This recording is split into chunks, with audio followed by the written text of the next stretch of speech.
Wallagga Bahaa magaalaa Naqamteetti maaltu ta'e? Godina Wallagga Bahaa magaalaa Naqamtee Sadaasa 6/2022 ganama barii irraa eegaluun dhukaasni guddaan akka ture jiraattonni magaalichaa himaniiru. Tajaajilaan kun Barakat jedhama. Karaa Feesbuukii isaa si'ayi hedduu of ajjeesuuf akka jiru erga maxxansaa ture booda ijoollee isaa lamaanii fi haadha manaa isaa dhiisee of ajjeese. Yoo yaashamaa akkam jirtu nagaaf jaalalli Waaqayyoo bakka jirtan hundatti isiniif haa baay'atu. Kun YouTube chaanalii Boonsaa Addisuu Guuteeti. Haaraa yoo taatan subscribe gochuudhaan maatii keenyatti dabalamaa. Viidiyoowwan yeroo yerootti gadhiisnu dafanii akka isin ga'aniifis mallattoo beeliidhaan bana gochuu hin dagatinaa. Wallagga Bahaa magaalaa Naqamteetti maaltu ta'e? Godina Wallagga Bahaa magaalaa Naqamtee Sadaasa 6/2022 ganama barii irraa eegaluun dhukaasni guddaan akka ture jiraattonni magaalichaa himaniiru. Jiraattonni magaalichaa BBC bilbilaan dubbisee akka jedhanitti hidhattoonni waraana bilisummaa Oromoo ganama magaalicha galuun humna nageenyaa mootummaa waliin walitti dhukaasaa turan. Waraanni bilisummaa Oromoo kan mootummaan Abbaa Shanee jechuun paarlaamaa biyyattiin shororkeessummaan itti farrajame waggoota sadan darbanii oliif Oromiyaa godinaalee garaagaraa keessatti mootummaa waliin wal waraanaa jiru. Taatee kana ilaalchisee hanga ammaatti gama mootummaan waan jedhame hin jiru. BBC'n kantiibaa fi bulchiinsaaf nageenya magaalattii argachuuf yaalii godheen hin milkoofne. Ganama osoo namni sochii hin jalqabiin magaalichaa galan naannoo Boordii jedhamutti dhukaasa guddaatu jira. Ammatti manuma keessa teenyee dhukaasa dhaggeeffataa jirra jedhan jiraataan magaalattii nageenya isaaniif jecha maqaa isaanii akka hin dhaamne gaafatan. Boordiin walakkaa magaalaa Naqamtee yoo ta'u boordiin irra fageenya meetira 500 kan hin caalle immoo irratti kaampiin waraana mootummaatu argama. Dhukaasni gaggeeffamaa jirus naannicha sanatti ta'uu akka hin oolle himan jiraataan kun. Jiraataan gara biraan BBC dubbisee ammatti miidhaan nama irra ga'ee dhageenye hin jiru. Namni sochii godhus hin jiru. Hidhattoonni garuu magaalaa keessa galanii dhukaasni dhagahamaa jira jedhan. Itti dabaluunis kaleessa odeeffannoon jira ture waan isin barbaachisu bitadhaa suuqiin cufamuu danda'a jedhamaa ture garuu nuti waan akkanaa ni ta'a jennee hin eegne malee jettee jiraattuun magaalichaa gara biraatiin. Mooraa keenya gadi hin baane namoonni tasa bahanii arganii dhufan garuu hidhattoonni waboo arguu natti himan jette. Dubbii himaan idil addunyaa waboo odaa tarbii opereeshinii geggeessaa jirra kan itti fufuu ta'uu himuun kaayyoon isaanii caasaa nageenya mootummaaf kaampii waraana mootummaa haleeluu akka ta'e himanii jiru. Miira beekamtiin machaa'uuf jennee hordoftoota baay'ifachuu irra namooti naannoo keenya jiran waan isaan barreessan hagam hubannoon hordofna laata.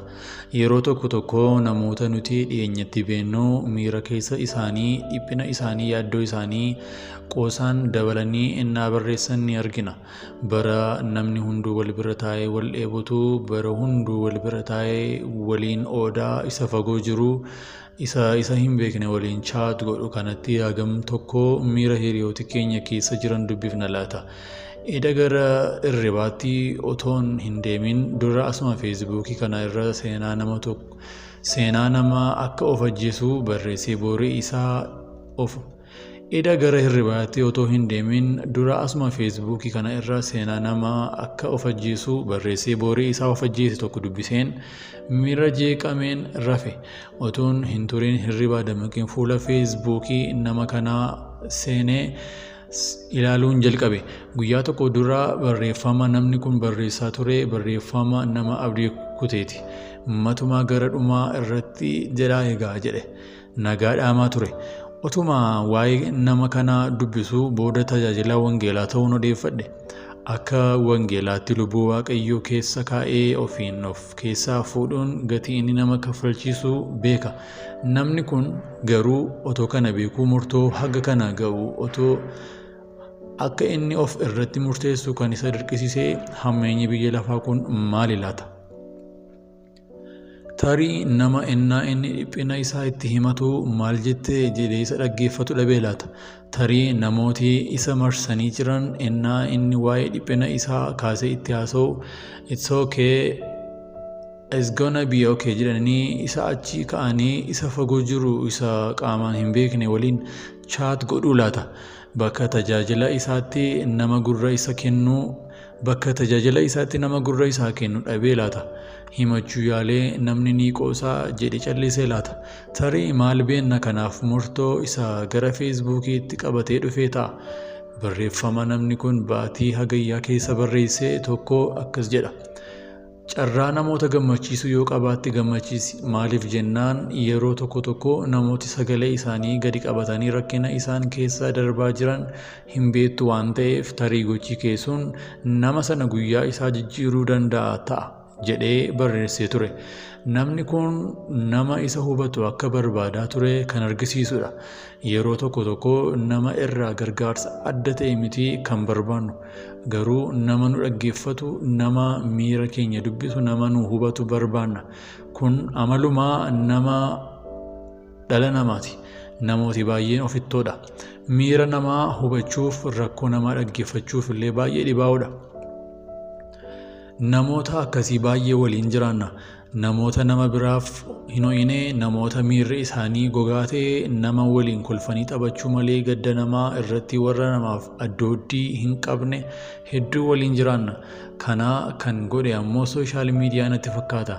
Dhalli namaa gammachuu yeroo ofittummaa fi anummaan akka dhuunfatamu kan godhe namoota gidduu taa'ee seenaa isa fagoo, nama isa fagoo waliin oonlaayinii akka jiraatu kan godhe sooshaal miidiyaa kana. Kanaaf rakkina namaa, dhiphina namaa qoosaatti shallagnee jiraachuu barbaanna. Dhiphina namaa ilaaluu irra piraankii hin taane irra deddeebinee ilaaluu filanna. Mee kanneen nama kana dhiyeenyatti beektan innaa barreeffama isaa dubbiftan nama kana oolchuun hin danda'amu ture. Namni kun dhoksee balbala cufatee of hin ajjeefne. Himatee nagaa dhaamee bornan du'aa jedhee dhaammatee of ajjeese. Abbaa ijoolleetii nama maatii qabu barreeffama nama kanaa jala deemee yaada koomantii baay'een dubbisaa ture. Akkuma jettee gootee jechuudha miti kan jedhu baay'eedha. Kana jechuun namooti baay'een dubbisaa turan jechuudha. Barreeffama isaa mee erga dubbisanii nama kana argachuuf tattaaffii akkamii godhan?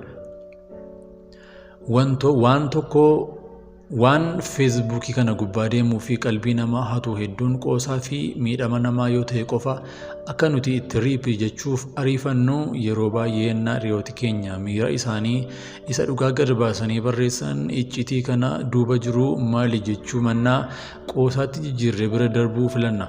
Namoota ennaa isaan miira isaan keessa jiran feesbuukii kana irratti barreessan koomantii qoosaa hin barreessinaa. Karaa keessaa dhaqaa dubbisaa. Miira isaa hubachuu yaalaa. Maalan si gargaaruu danda'a jedhaatii gaafadhaa.